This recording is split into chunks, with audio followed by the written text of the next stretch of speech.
Welcome back, everybody. It's Jim again. Time for another BrickBucks update. I wanted to share this picture that I took recently at a Barnes & Noble.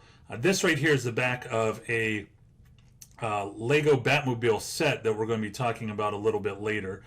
And I just wanted to share with you a little tip that I use when it comes to me determining when I'm going to purchase Lego.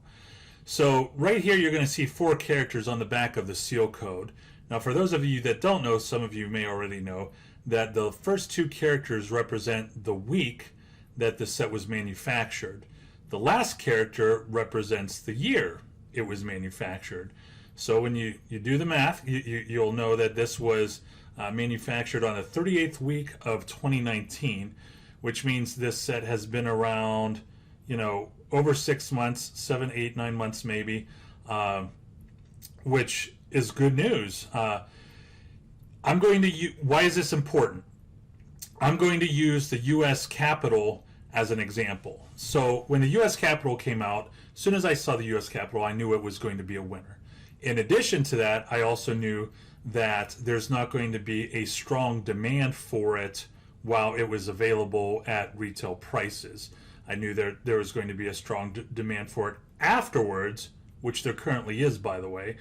And that helped me determine when I was going to buy this set. Now, I would go to the regular Lego store, I would go to Barnes & Noble, and I would grab the set and I would look at it.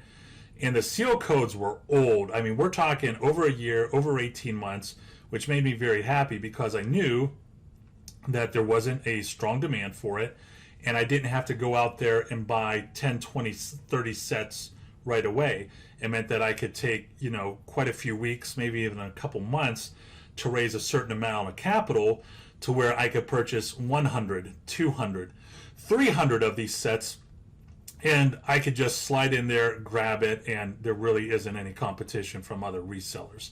So that's what I did, and it turned out well. Now, you're going to hear me say, quite a few times that, the good news is this set is retiring. The good news is that set has just been released. The last thing I want you to think is I'm talking out both sides of my mouth. Both of those pieces of information are very important. And if you haven't done this yet, I encourage you to one day just break out a notepad and write down a buying schedule. You write down January through December, and you make a little list. Like, okay, I know there's probably going to be some architecture sets that are going to retire at the end of the year. I'm going to go ahead and write that down. Maybe in the fall, September, I might start buying. And, there are some sets in July that may be retiring. I'm going to put that as a priority. There's also some sets that, like the Ferrari, which we're going to talk about, where there's a lot more stronger demand for the Ferrari than there is for the U.S. Capitol.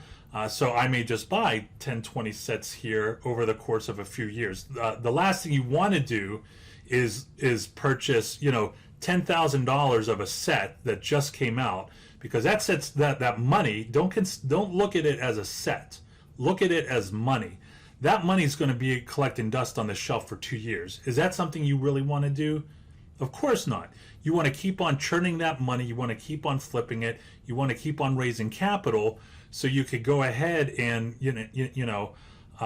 buy the sets that are getting ready to retire. So that's how I prioritize. I hope this little tip will help you when it comes to prioritizing what you're going to buy.